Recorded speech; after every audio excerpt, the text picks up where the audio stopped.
Welcome back to Life and Hair. It's Sunday. I meant to do a video yesterday, but the day just got away with me. And the thing is, there's only a finite amount of time in life.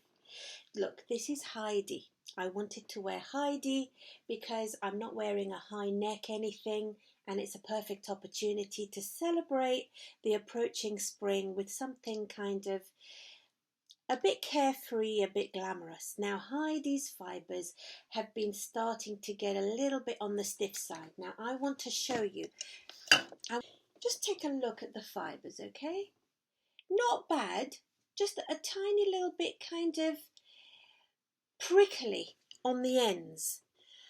A lot of you suggested applying some heat. I'm going to dampen these down. I'm going to apply the heat. And let's take another look to see if this could be a solution to our dry fibre problem.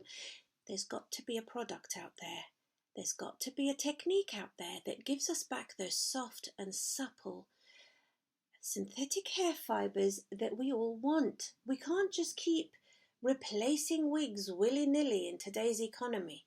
There's got to be a way of reviving them. Okay, I can feel it softer. Do you see how it's softer all the way down now? It's not perfect. I did the fringe as well because Heidi is very well known for her swoop, her very feminine swoop. Also, because it's spring, new season is coming, I really want to nip out to my local shopping centre and buy maybe a new dress. If I could find a red dress, I would absolutely snap it up. I wanted to talk to you today about this thing that happened the other day. I don't know if you ladies have ever come across a situation where you know friends or you come across a couple, grown couple, where the woman is really domineering over the man. And she's been rude.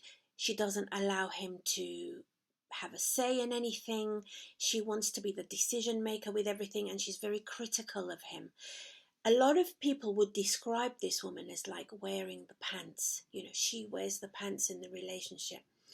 I came across this excruciating situation a couple of days ago. I was talking to a couple about what they were hoping to do renovating their kitchen. You should have heard the way this woman spoke to her husband. She just slapped him down. She closed down all his ideas and she called him stupid in front of me. I didn't even know them that well. I really felt so embarrassed for him. Do you guys know what I'm talking about? Have any of you come across this? It got me to thinking about relationships and about how to both be happy within a relationship. As an exercise, I put down 10 ways in which I focus on my relationship in trying to give Steve the respect and the honor that he deserves within the marriage. And in speaking to friends, you know, at the age of 53, you've had plenty of opportunity to discuss marriage and relationships with your friends. There are some common denominators that work well with the majority of relationships, and I want to mull those over today with you. So just reflecting on these 10 points that I feel have always stood me in good stead, and some of them I'm still working on. Number 1, be happy to see your husband. I was absolutely amazed at the amount of people who, when their other half came in, they didn't actually even greet each other. And I would hear women say, oh, he's on holiday this week, oh God, getting under my feet. And I think to myself, where's the passion in your marriage? Where is that tension between masculine and feminine that keeps you coming back for more? Why did you marry this person? Is this all that's left of your marriage? much that you just want to be left alone, or when they come home, it's not an event. I've always been like this. When Stephen comes home, I actually stand up to greet him, unless I'm absolutely knackered and lying back on the sofa. But the majority of time, I'm genuinely happy to see him, and I stand up to greet him with a smile and a kiss and a hug. I ask him how his day has been, and incidentally, I never complain about him wanting to go out to spend time with his friends. I do enjoy time to myself. You know, he's quite a large character and he does really take up all the room in the house, etc. But that's why I married the guy. I like his personality and I like his character. Number 2, dress up for him. I remember a time when I had completely lost myself under a whole pile of extra weight. My hair was getting thinner and thinner by the minute. I was very concerned about the way I was looking, and I was not feeling good in myself. And I know that when women aren't feeling good in themselves, they're not confident. When they're not confident, they don't particularly want intimacy, and they feel like nothing looks good. And that's exactly how I felt. I lived in black, blue and grey, and by the way, it was dark blue. And it wasn't that I chose what I wanted to wear according to what I like. It was according to what fitted me and what was available. And after a while, I started sewing my own clothes because they were kind of stretchy in the way that I needed. And I couldn't look good for Steve anymore. And I made a big step to rectify that, which I think has improved the way I feel about how I look. And now I don't wear those dark colours anymore. It's very unusual that I'm wearing grey today. I've got very few grey items. Actually, I think I've got a bit of post-traumatic stress disorder associated with all of those grey and dark clothing. I put them all in several black bin liners, and I took them to the charity shop probably about a year and a half ago when I started losing weight, with the promise to myself that I would not go out and be buying those things again. Now I wear colour. I wear colour. If I am wearing neutrals or greys, I make sure that I've got a bright lipstick and bright nail colour.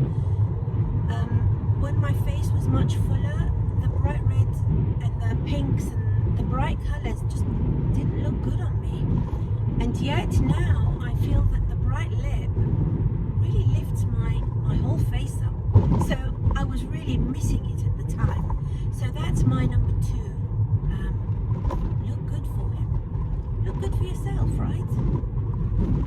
Number 3 is create a comfortable home for him that is a sanctuary. Now, all of the points I'm making are points that I have come to learn the hard way through experience, but also these things have benefited me. So it's not just for him. Making a home into a sanctuary is a wonderful thing to do for the both of you. Our children left home a couple of years ago at least. They actually left home in the same month in 2020. It was August. What a trauma that was. And it's just him and me. When I first met Steve, I already had children from a previous relationship. We never had that time when it was just him and me. And then we went through a long, long time of bringing those children up together. And it was very much a family home focused on the children. And now it's just us. When the children first moved out, I felt bereft, and I felt like there was no real good reason for me to make the home nice or cook or anything. I had to go through the process of realizing that these things I was now doing just for us. But also I saw how hard Steve was working. He has a physical job. He expends a lot of energy throughout the day. And this was my opportunity to give him some softness and some comfort and beauty that was definitely missing from his life otherwise. And in the process, I made a sanctuary for myself. We've got our wood burner that we burn in the evenings when it's cold. It brings a lot of focus to the room. We do not have a television in the house, so that wood burner doesn't have to fight for a place with the television. I made it so that I had armchairs that could be moved closer to the wood burner if needed. I went out and I invested in a new cooker because this was going to be my new era for cooking, and I've been really enjoying making those fresh meals. So much cheaper to cook for just 2 people than 4 adults, and I've been really trying out new recipes, you know. Number 4, listen to him when he speaks. As I said earlier, or maybe I didn't put it in this video, a lot of the time I'm not always that interested in what Steve is saying, because generally speaking he's talking about man stuff. He's kind of obsessed with cars and I'm not really interested in cars. But I noticed that he noticed when I wasn't listening to him, and I realized how important it was for a man to feel that there is at least one place in the world where his opinion is respected, where he's looked up to, and where he feels valued. And that place should definitely be within his marriage and within his home. I have led a very colourful life. I am not a prude, and I'm certainly not one for putting a man on a pedestal if he hasn't earned that place. But I've seen over the years his struggles. In the world of men, it's a very dry place. It's a sepia coloured place. There's no colour, there's no beauty. He wants to come home, and when he has something to say, he wants to feel that I'm listening. So I make sure that I look at Steve when he is speaking to me, and I nod and I acknowledge what he's saying. And if I feel that he can give me information that he knows something about, I'm sure to ask for his opinion and be seen to be putting his suggestions into practice whenever possible. And I hope that he's noticed that and that he feels valued in that respect. Number 5, be loyal and committed to your relationship if you're in one. Never speak badly of your man or your relationship to strangers, or just general bad mouthing of the man that you're with. A lot of women, I have noticed, give a lot of snide, sideways remarks about how useless their husband is. I don't appreciate listening to that, and I really know that the guy wouldn't appreciate it. You see, in my opinion, it has the effect of devaluing your relationship, okay? And that energy chips away at the value and status of your relationship. You know, even if you're with a man who doesn't have 2 pennies to rub together, if he is a loyal, good man who's doing his best and you're in love with him, that's good enough to speak well of him and of your relationship. There is no law that says that only a wealthy man is a valuable man. My goodness, in my experience of life, the majority of the wealthy men that I have come across, and there has been one particular one within my own family, that has been a womanizer, a cheat, a liar, and a general good for nothing. Give me a loyal, upstanding man who's doing his best, and I will fill in the rest. Together we will achieve something together. So yeah, Don't badmouth. Don't drain that energy out of your relationship. We're almost at the shop. I'm going to pause and come back to the next 5 points. Well, I've just come back from the shops and I found a dress, half price. It was priced at £28. This is from New Look and I got it for £14. Colouring of it. It's got a black background but softened up so beautifully with this lovely green and this blue. I would like to wear it with pink accessories. Also, these earrings, I think, go with everything. I don't think I've put anything on in my life that they haven't gone with. And I've got these lovely green shoes, which I'd really like to try on. I might actually put this outfit on later and see what I think of it. So anyway, going back to what we were talking about.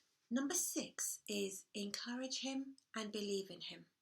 This kind of ties in to a point I've already made.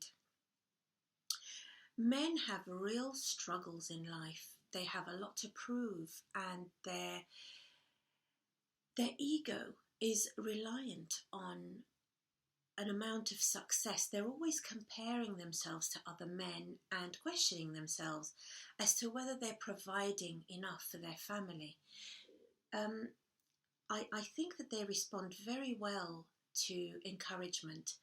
Men need encouragement. Maybe they might not be able to say so, but I think that they respond very well to it.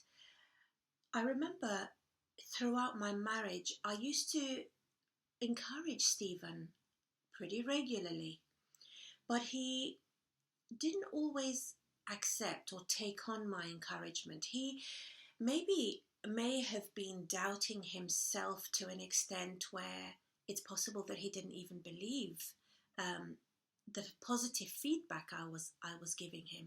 I've always maintained that I believed in Steve. I've had to say that over and over, and it's taken a very long time, I've noticed, for my belief to really sink in for him to start to trust that my emotions, my words are truth, and that I'm not actually thinking anything negative. I do think that men question themselves a lot and they doubt themselves a lot. So I think that giving positive messages and consistent support and belief pays off. It pays off in the end. It just depends how long you want to wait for the results. Okay. Number 7 is care for him in times of need. Now, a couple of days ago, Steve came home after a really hard physical day at work. I didn't like to see him so tired. I sort of welcomed him home. I ran a bath for him. I made a nice, wholesome dinner for him. He actually also had rice pudding, and I put on... This is starting to sound like I'm looking after a toddler.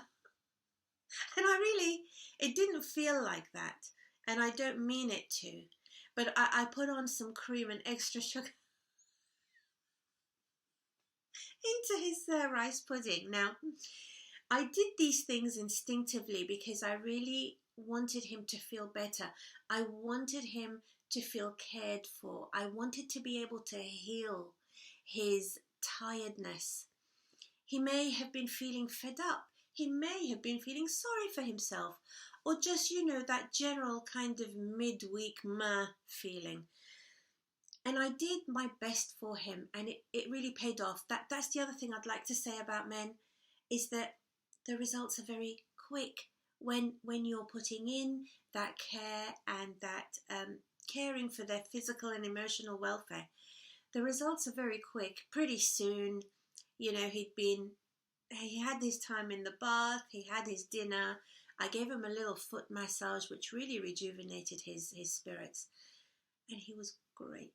8 would be have a sense of fun and be open to new things and activities and new ideas. And that's really important. As we age, we do get into our zone, our comfort zone. We know what we like and we like what we know, and we don't really want to trouble ourselves with trying new things, etc. Having a sense of fun is one of the best things you can do in a relationship. Having a laugh together, having a joke together, keeping things light-hearted, being silly together. You know, he's like over 6 foot. He kind of looks a bit scary, and he's pretty hairy, you know, dark, swarthy, piercing blue eyes, that sort of thing. But I kind of, you know, we just play around and have fun, and I make him laugh. You know, I kind of make him laugh, and he doesn't probably get the opportunity to do that in other areas of life. It's a great stress reliever when you have a laugh and you have fun.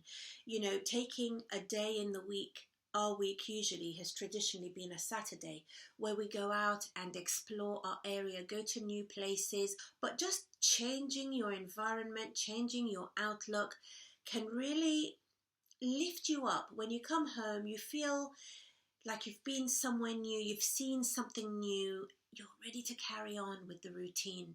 That's always worked really well for me. And gosh, can't we actually use our wigs for that? Use our different styles. You know, I could be a whole new woman. You know, I like to match the hair with the clothing. I like to match it up. You know, with this dress, I might want to go blonde. I might want to have a nice red style, which I'm still waiting to buy. I'm very excited about, you know, getting a beautiful red piece. Beautiful with green clothing. Being able to visually stimulate a man, who are traditionally visual creatures, is a soothing thing to do. It's something new, it's interesting, you keep the interest going. I think whenever I've been upstairs getting dressed and Steve's been downstairs doing something, he hears me coming down the stairs. He always looks up when I walk into the room because he has no idea what I'm going to look like. What will I have on my head? What kind of mood am I going for? And lastly, number 10, men have got a need for intimacy. They have got a physical need for intimacy, but also it's their language for showing you that he cares. I'm not saying that this is the case in every single relationship. Different men do things differently. But in a lot of relationships, I feel that a man might feel quite dejected, quite rejected, if his advances are continuously rebuffed. That physical intimacy keeps you together. It's kind of the glue that keeps the relationship ticking over, keeps the fun, keeps the intimacy. If ever you feel that you can't remember the last time you were touched, you can't remember the last time you gave each other an intimate hug, you can't remember the last time you gazed into each other's eyes with that lover's gaze, you know, that intimate, knowing gaze. But also, I found it to be really useful if ever we're in a situation where I'm nervous, I'm going through my journey, hair wearing, and I'm nervous and I'm anxious about going out and being amongst some people. Looking into Steve's eyes is that thing that I can hold on to. It gives me all the encouragement that I need, makes me feel that there's a friendly face there in the crowd, and gives me strength to face my fears and to do what it is that I aim to do. And I was speaking to a friend the other day, and she said to me that her hair loss had gotten to a stage where wearing hair was a necessity. And when you know that you've got to wear that hair in every social situation or at work or whatever, it sure is nice having someone on your side. I feel quite pleased with this dress. I hope to get a lot of wear out of it in the spring. And it's the sort of thing that I can actually keep for a long time. I think it's a pretty classic print and style that's just up my street. Not too garish, but with enough sort of a theatrical, romantic expression to make me feel like myself. I'm pretty pleased with this dress. So here you are, another day in the life of a hair wearer. I hope you've enjoyed my thoughts about how to maintain a healthy and happy marriage, with the help of hair, of course. And I very much look forward to seeing you again very soon. Take care.